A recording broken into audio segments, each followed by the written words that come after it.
Hi, everybody. I'm Diane McCullough. And Form of music.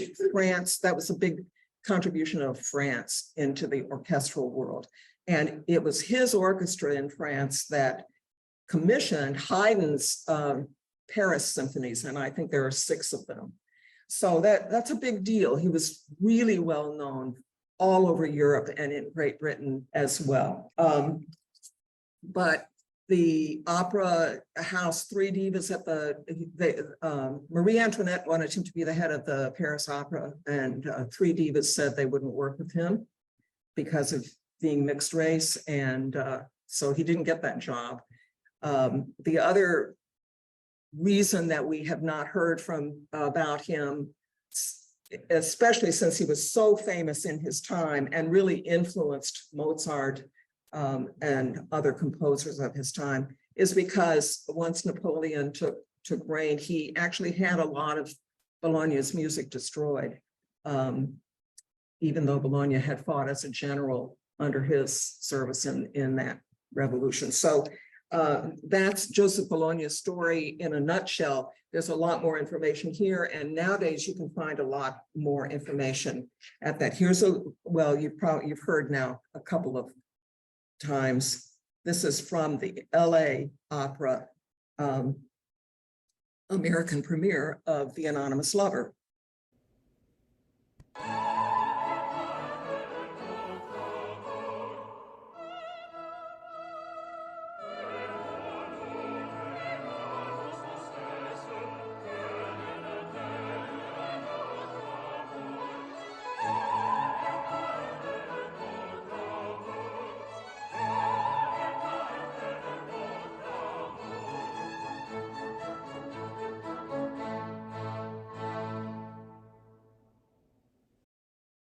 Now, included in this study, there's more about him, and there's an example of the endings of one of his symphony concertantes, which I will rely on you to go back and look into that. But I have a lovely recording, partial recording from the Buscade Orchestra of South Africa to show you that. So next of importance in this study is the fact that from the earliest days of colonization and enslavement, Celtic and West African musicians were thrown together. And there was a really strong strings tradition in West African culture. And there's a marvelous book by Jacqueline Cogdell JJ. I'm on page 3 now.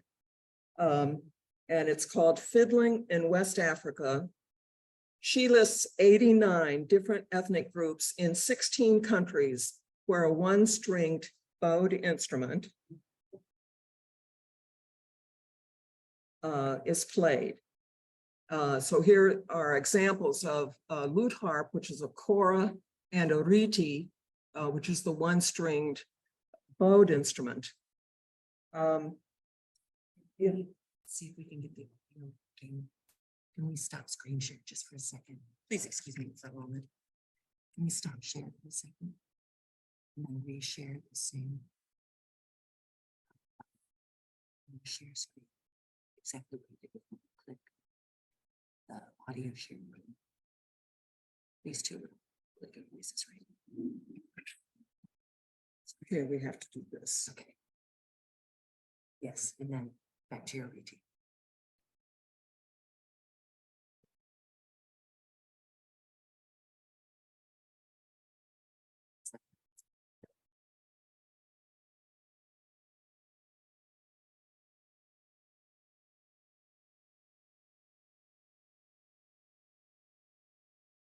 Okay, sorry, everyone.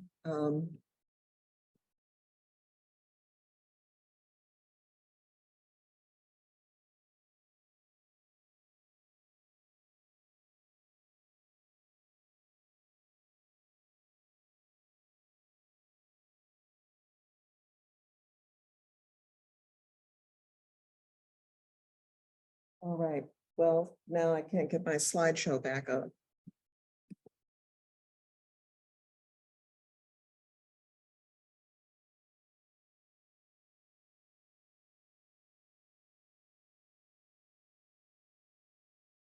This isn't it. It's not, it's not.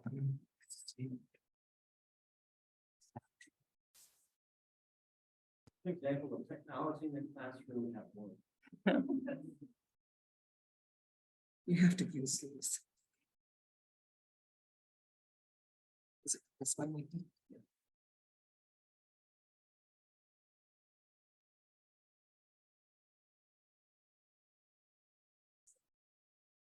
Thank you.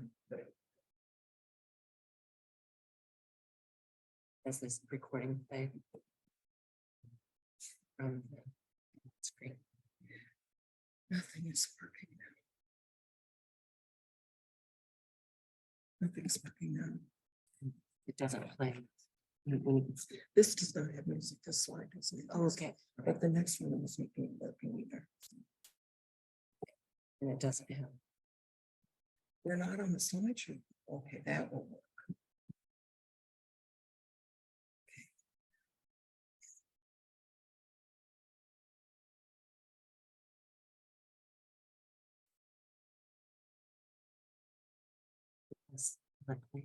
It will, but. This.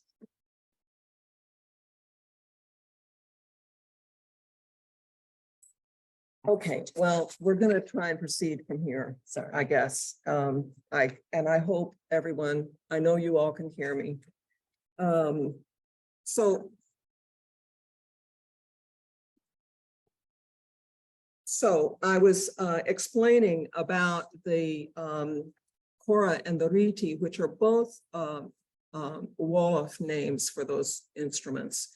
And the use of them was very similar to the use of the harp and the fiddle in Celtic clan traditions, so that these folks were the historians and they traveled with the chiefs and all that sort of thing. And so this this history is very long. It goes back at least to the 1100s, if not the 900s in West Africa.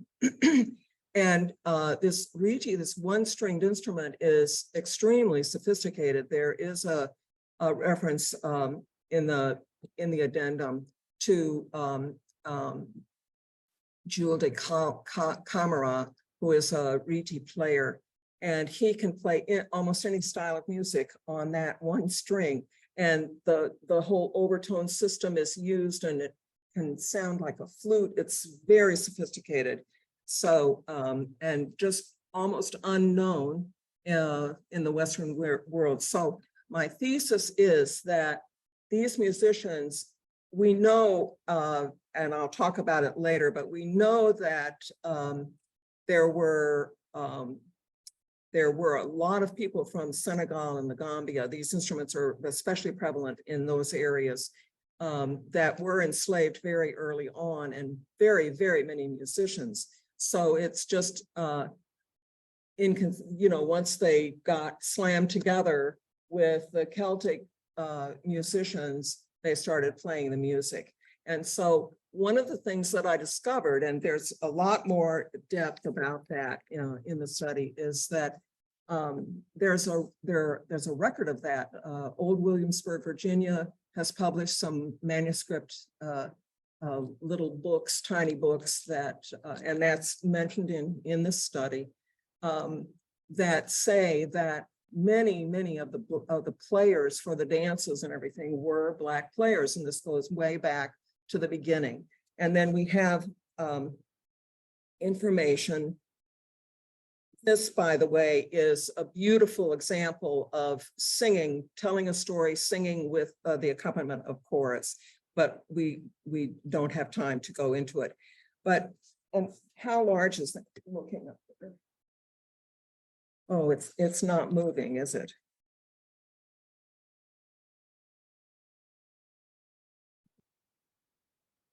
Are you seeing a rustic dance? No.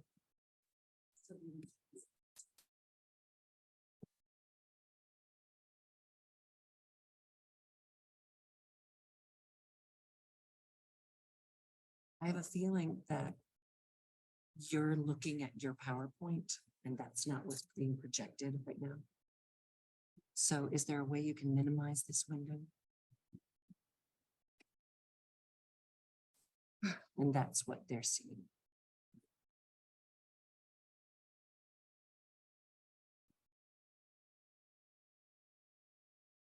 You advance to the next slide. I'll try it. There you go. There we are. Yay. Breathe. It's all right. Honestly, I've never had this much trouble. We never tried to do this before. Okay, so then these players started moving west. And there's a little booklet about fiddle music down the Ohio River, and that's listed in here. The whole study is footnoted. I'm on page 4 now. Showing Black players playing. And here are some just good pictures of that. And we've just discovered, and this article was just published in this summer, although Newport, Rhode Island has known about this fellow for a long time. That's Okra Mariku, or Newport Gardner, who was born sometime in the late 1740s and died in 1826. He was an amazing kind of personality, and although he was enslaved, he was on a ship evidently where most of the enslaved people were brought to Newport, Rhode Island, and then sold off to the Caribbean, but he was not. The ship owner, the slave ship owner bought him, and he was educated with his own children. Within 4 years, he was speaking fluent French and fluent English, and he was composing and publishing. And they have a record of one of his compositions, which proves my point about sharing the music, because this is a jig, and I want to play it for you. Let's hope.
So isn't that lovely?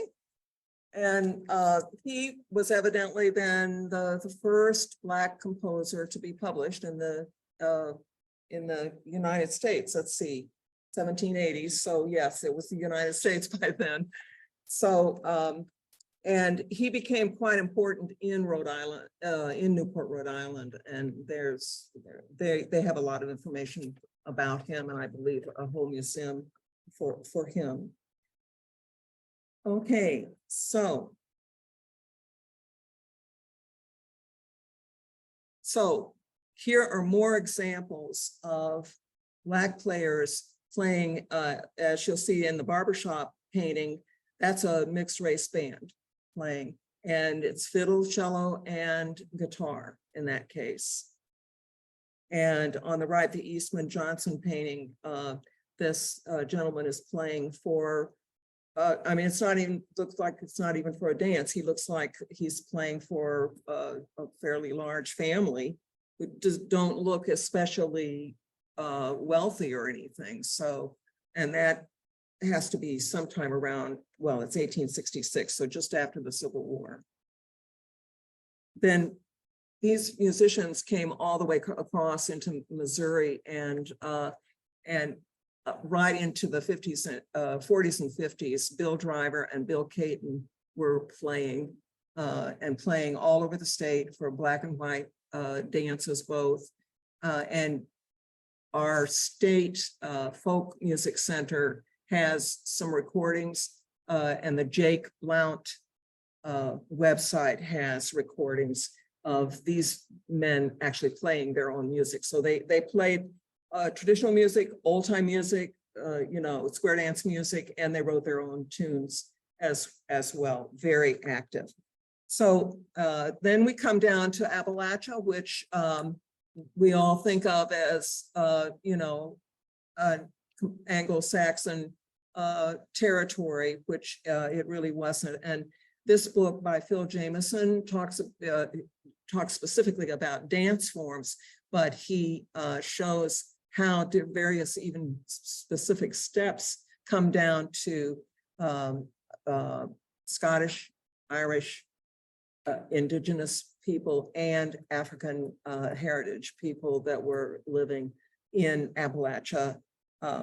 And if you ever watch Henry Louis Gates, his family were multi-generations in Appalachia in West Virginia. So there were large communities of African Americans in Appalachia.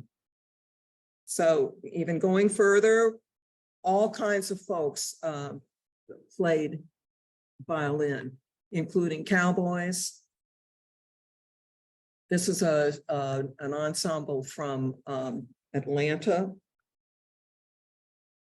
And almost every famous Black person in the 19th century played violin and usually piano as well, including Paul Laurence Dunbar, the poet, Colonel Charles Young, Buffalo Soldiers officer. He was a composer, played violin and piano and composed. There's a book this thick of his music, worked with Du Bois and all kinds of, and Dunbar, all kinds of folks. Probably the most famous person though was Frederick Douglass, who learned fiddle and some classical stuff too from his wife, Anna Murray. She was a free person at the time that he escaped, and they married, and their grandson Joseph became a concert violinist and professor at Howard. And then violin was even the solo instrument, the lead instrument in early jazz groups in New Orleans. Jimmy Palau is an example of that, about 10 years earlier than Joe Oliver's band. Jimmy Palau played in Joe Oliver's band, both as a violinist and as a saxophone player. So that takes us, so you can see that the musical milieu was really vast for Black communities. And it takes us to our opera composers, early opera composers. In the original study, I had more people, but I wanted to get into what's going on today as quickly as possible. And I won't read all of these to you because you can do that yourselves. And I do want to show you an accompanying lesson that we have. And I have no idea what time it is at this point. So, but okay, so we need to really hurry because I want to show you. So John Thomas Douglas is recorded as with a copyright for his opera Virginia's Ball, which makes sense too, because, you know, he would have known about the dance traditions and stuff in Virginia. and it was shown in New York, but the score has been lost. Harry Lawrence Freeman, very important, formed his own opera company in Denver originally, and then moved to New York, part of the Harlem Renaissance. And Scott Joplin worked with him to develop Treemonisha before the piano vocal score was self-published by Scott Joplin. Scott Joplin is very important. Kevin mentioned Treemonisha this summer at Opera Theater, but one of the things important about him, his storytelling. He had this dynamic female as his lead, and the community votes her to become the leader of the community before women even had the vote in the United States. So, you know, he was already revolutionary that way. And then the other thing that he did, which Freeman did not do so much, even though Freeman wrote 23 operas at least that we know of, and those are archived at Columbia University in New York.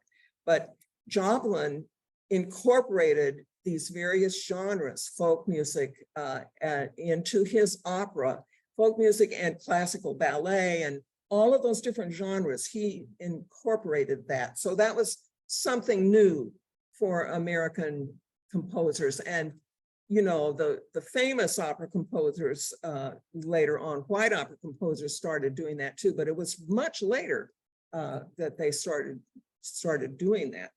So finally, William Grant Still. William Grant Still is one of the most important composers we've had in the 20th century. And the orchestras aren't playing his music as much as they should be. And certainly his operas, which he wrote 8 operas.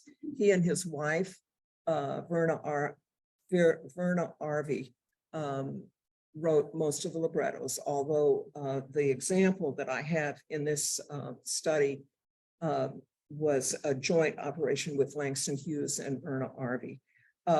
If you'll turn to page 10, you'll read in the information about him, he was the first composer to have a major symphony played by a major symphony orchestra. He was also the first Black conductor to conduct a major symphony orchestra. And his music in the 30s, 40s, his orchestral music was played all over the world. And there is an example here, which we, again, don't have time for. But I want you to hear this. Troubled Island was performed 3 times by New York City Opera in 1949. And it was deemed to be a success, got 22 curtain calls, but the critics panned it, and it never got performed again. This is an aria from it, and the text is on page 10.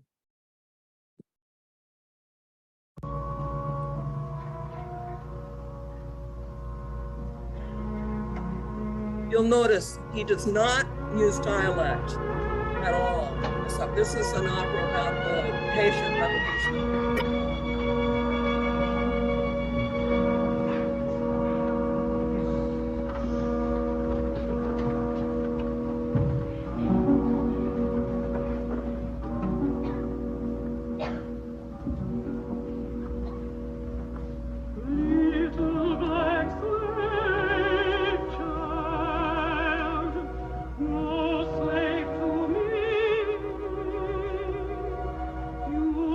My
So what these composers had in common. So they were all multi-instrumentalists, all made their living in popular forms of music or entertainment in vogue at their time. This is important because they couldn't break into classical music easily. All were prepared for careers in classical music, but faced racism and segregation. All were entrepreneurial and created opportunities for themselves where they could. The stories they told through operatic form reflect their lived experience and knowledge of Black history. During the Harlem Renaissance, the Haitian Revolution was a big topic. There were several composers who wrote operas around that, including this one, Troubled Island. So I want to lift up 5 current composers. And you'll be able to read their short biographies in the study, starting on page 11. So we have Adolphus Hailstork, Terence Blanchard, Damian Sneed, Rhiannon Giddens, and Michael Abels. And I'm going to cover a youth opera by Hailstork in a minute. But Terence Blanchard, 2 operas commissioned well, the first 3 composers all had operas commissioned by Opera Theater of St. Louis. And Terence's 2 operas have now been shown at the Met as well. They're claiming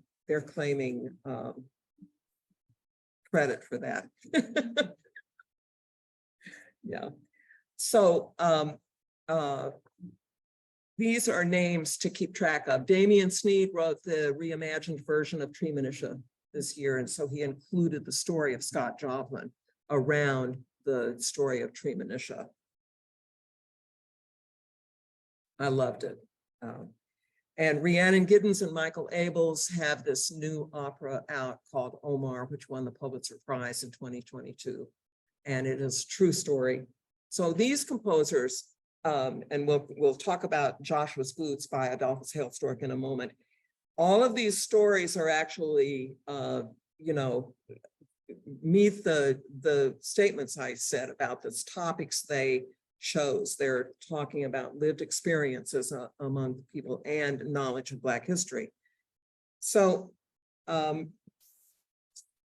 for the Rhiannon Giddens, we do have a special study that my colleague, Dr. Suzanne Palmer, wrote, which I want to show you some moments of that in a minute. So we'll get back to that. But so what do organizations do? It's really important that these opera organizations are supporting new composers and new voices and that sort of thing. So Opera America is the umbrella organization. They have an amazing website if you're looking for resources on this topic, just a huge website on that. I recommend them highly. And Mark Skork, the general director of that, is really a visionary in that regard. But Opera Theater of St. Louis has been a visionary on this subject. And I want to really talk about some of the things that they've done. So these are all operas that they have either commissioned or revived by Black composers.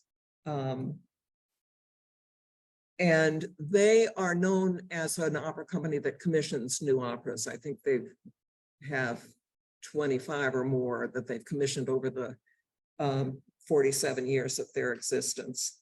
So I want to look at this youth opera that they commissioned called Joshua's Boots. It is about Black cowboys. And you saw the picture of Jim Perry with his violin. He played it left-handed, everything. You know, there were lots of cowboys that played fiddle. And so anyway, that was a real opportunity during Reconstruction. And as the violence against Black people in the South sped up, becoming a cowboy or becoming a Buffalo Soldier were two options that a lot of men chose to do. And so both of those occupations come up in this opera. It starts out with a violent event in the life of Joshua and his father, who is a business, he's a blacksmith and has a business that's competing with white businesses. And so that's a historic tale. We're learning more and more about these incidents in our history, where when the competition got strong, then a mob of white citizens would destroy the competition owned by a Black person. So that is the story of this. Adolphus Hailstork is a real genius at combining and interweaving, and the name of this conference is Woven. He weaves these tunes into a classical style and classical form really beautifully. So I want to give you some examples. This production is from this, these pictures here are from the St. Louis production. And then the musical examples are from Amarillo Opera, when they used the whole same costumes and production and everything. And Jarrell Williams sang Joshua in both of those. But this is an opera, if you're high school that's big enough to do, when I was in high school, we did them all in the Night Visitors. And instead of My Fair Lady, for example. So if you're a high school that does a big musical and with orchestra and all of that, I think this is an opera you could do, even though the original one hired 3 professionals, one for Joshua and one for Miss Sally, and then a multi-character white guy who plays somebody on the road, and then he plays the cook for the cowboy team, and he plays General Pershing. But all the other cast were from high school. And in the original production that Opera Theater did, they used the most recent graduate winner of their big prize for artist in training, Robert McNichol, who was from Normandy High School, now teaches and works in Kansas City. So he was the original Joshua. So here are a few examples of how Hailstork weaves those genres together.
Shoes. All God's children got shoes. When I get to heaven, gonna put on my shoes.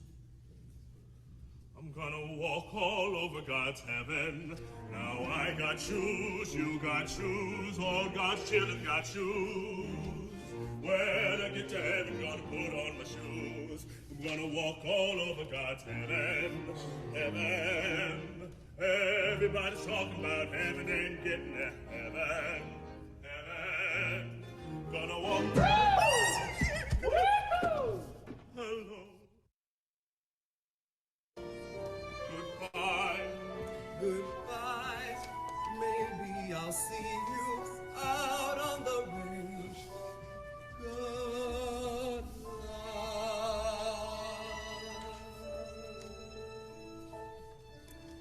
Goodbye, old mate.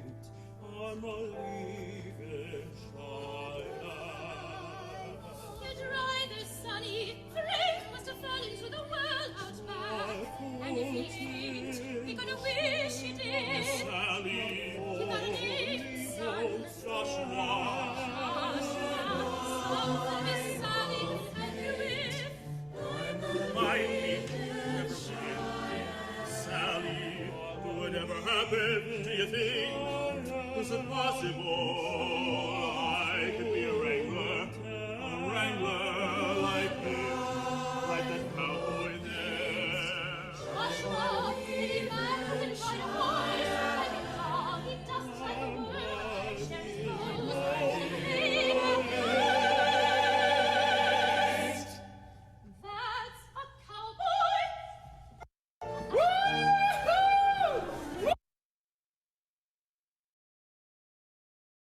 Is that 5 or 4?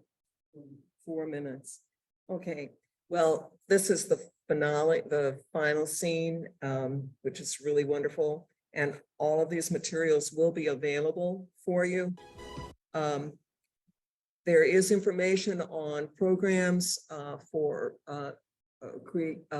cultivating new composers.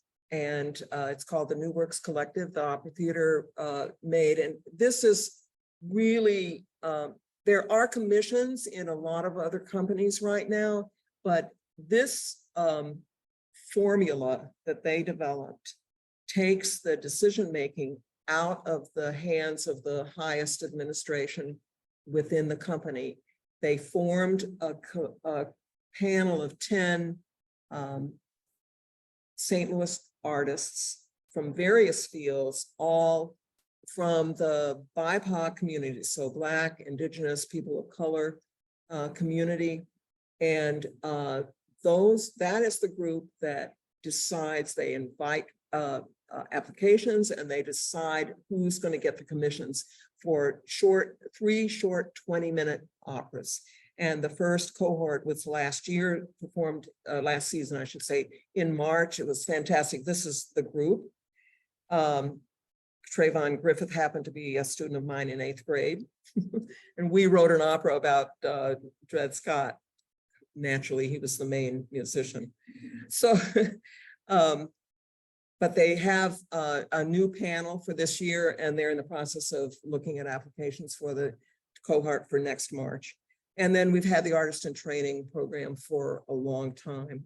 So I want to thank RAC and MAC for supporting my organization, Scottish Partnership for Arts and Education.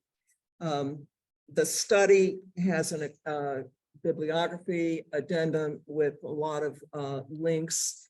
And then we have this lesson from Suzanne Palmer on Rhiannon Giddens. So Rhiannon kind of brings everything full circle because she's an opera singer and a folk musician. Went to Oberlin, self-studied all these instruments, studied with one of the longest living Black fiddlers in North Carolina, started the Carolina Chocolate Drops, and is now doing all kinds of stuff, including writing a ballet on the Shakespeare's Black Lucy, which was broadcast on PBS not too long ago. So this study, and let's hope we can bring this up, it has links all through it. And is by, so. But in the online version, you'll see a biography of Suzanne Palmer, who put together the Rhiannon Giddens project, which is a beautiful piece that your high school students could study on their own, and they could just do deep dives into all of the links that are connected there. There's showing her singing doing some of her original folk music songs that she's written, she's a multi-instrumentalist, fiddle, banjo, she plays African stringed instruments as well. And she wrote a ballet and an opera. So she just brings this whole theory full circle. She is too, she's Scottish American, African American, and Indigenous American from North Carolina. So thank you very much for coming. And please take a bunch of handouts. There's 75 of them back there.